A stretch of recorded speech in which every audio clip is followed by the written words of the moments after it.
Gen Z demonstrations are causing serious political hits in Kenya Kwanza government. Top government officials are trying to outdo one another. Everyone wants to be seen as the reform minds in the government. Let's have a look at a post shared out by Boni Alwale. Dr. Boni Alwale, CBS.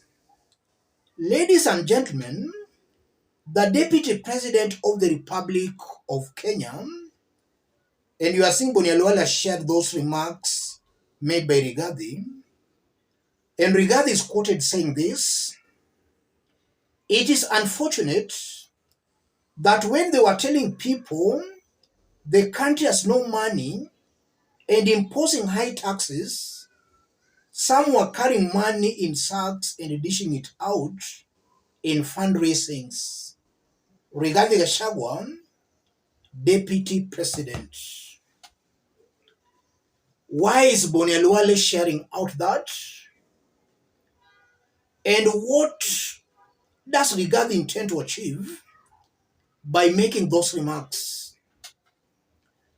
I want us to dig deep into all this for Kenyans to understand what all this means and why the Gen Z demonstrations are causing serious panic in Kenya Kwanza. If you are watching us but you have not yet subscribed, subscribe, give the video a like. Let's proceed. Boni Alwale here is trying to be sarcastic. I'm seeing a Boni Alwale wondering, how can a deputy president make those remarks? A deputy president is part of the presidency. And everything that has happened in Kenya Kwanza government, he has been part and parcel of what has been happening. In fact, Rigathi is on record saying Kenya Kwanza is a shareholding government.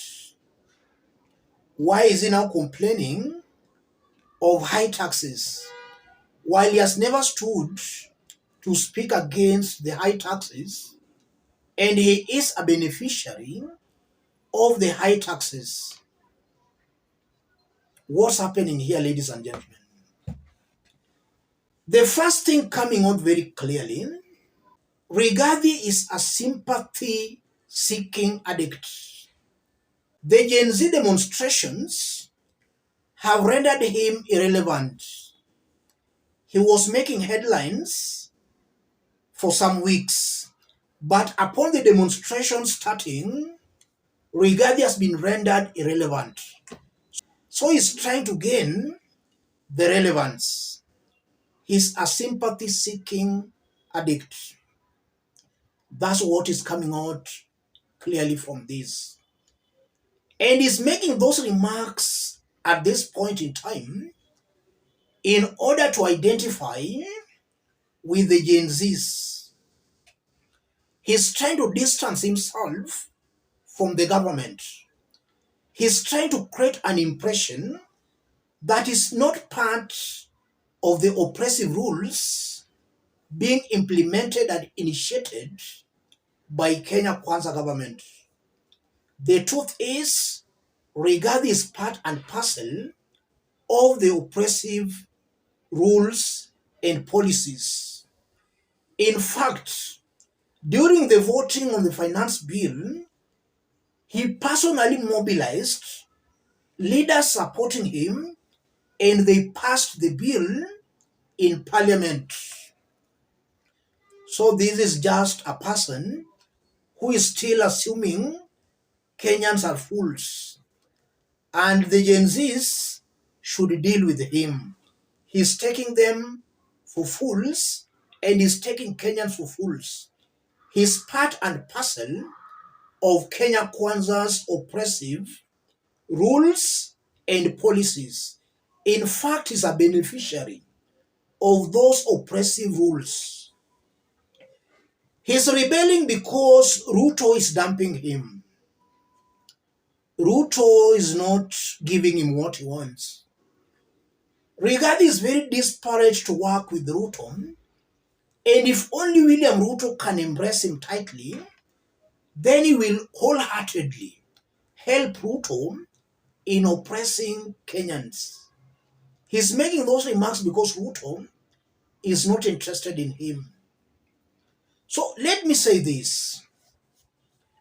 As long as Rigathi is still in government, as long as he still supports Ruto, Kenyans should not take him seriously. Kenyans should not sympathize with him. He is part of the problem.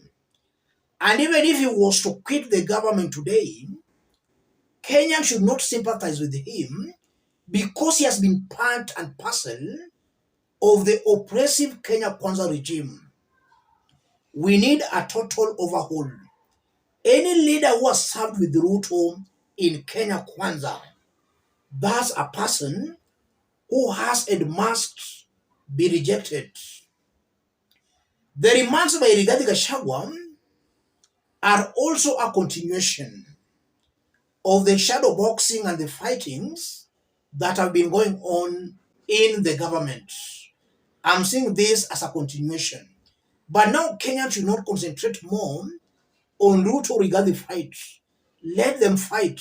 What Kenyans want and what Kenyans should concentrate on right now is on how to send Kenya Kwanza home, how to send Ruto, Rigathi, and his team home. In fact, Kenyans should start collecting signatures to recall their members of parliament. If these MPs can't impeach Ruto and the Kenya Kwanza government, if they continue supporting Ruto's government, there is no need of Kenyans still tolerating them. Signatures should be collected for Ruto Rigathi and these MPs to be sent home. If only our parliament was working as it should, William Ruto ought to have been impeached long time ago. Tomorrow will be the mother of all demonstrations across the country, and it's important we remind Kenyans that this is a very wonderful opportunity that God has presented unto us. Let us grab this opportunity in making sure William Ruto is sent home. Yesterday, I listened to Dorcas trying to sympathize with Gen Z, that they should be listened to. Those are all hypocritical statements. Dorcas, Rigathi, Rachel Ruto, all these are beneficiaries of the oppressive Kenya Kwanza regime. If they cared about Kenyans or the Gen Zs, they ought to be coming out in public and strongly to talk against the police brutality, to talk against these forced kidnappings. But they are now just pretending that they love and care for Kenyans. All these are hypocritical statements. Kenyans should not take Dorcas Rigathi seriously. Kenyans should not take Rachel Ruto seriously. These are all birds of the same feathers. They are all our oppressors. As I conclude, if you look at Kenya Kwanza leaders in the past, about 2 days, in fact, immediately William Ruto said that he's trying to reach out to these Gen Zs. Every leader in Kenya Kwanza is now saying and pressing the Gen Zs. And we have just seen Dagoretti South Member of Parliament apologizing over some remarks he made in Parliament. All that confirms that these leaders, they don't have a mind of their own. They are just waiting and listening to hear what Ruto is saying. After Ruto has spoken, is when now they start pretending that they love Kenyans, they love Gen Zs. Before Ruto said he was reaching out to these Gen Zs, All these members of parliament supporting Ruto, they were all attacking the Gen Zs, but now they are pressing the Gen Zs. They don't have a mind of their own. Ruto has carried their minds. Ruto is directing them like remotes. So Kenyans should be very careful anytime they are electing their leaders. A leader who will come to you campaigning, invoking Ruto's name, that's a leader who should be rejected. A leader has to stand on his 2 feet and seek votes without invoking any other person's name. But this one's coming to you, invoking some top leaders' names. Those ones, even if elected, they will obviously be sycophants. And that's why you are seeing that 204 members of parliament, knowing fully well that the ground was against the finance bill, they still went ahead, voted for that bill. That's just a confirmation that they don't care what the ground is saying. They are seeing the ground as being foolish. And it's actually true, some sections of Kenyans have been foolish. And we are here where we are as a country because of their foolishness. The mountain has to wake up. The Kalenjin Rift Valley has to wake up. Gen Z has shown direction, and not only direction, but serious bravery. If all Kenyans can stand up against Ruto's excesses, then this country can be a better place to live in. Ruto has to go. If these MPs pass the finance bill tomorrow, going forward, the chorus should be Ruto must go. Let me stop it there, ladies and gentlemen. If you are watching us but you have not yet subscribed, subscribe, give the video a like. Any person watching us outside Kenya for the first time, drop a comment, let us know from which part of the globe you are watching us from. If possible, subscribe, give the video a like.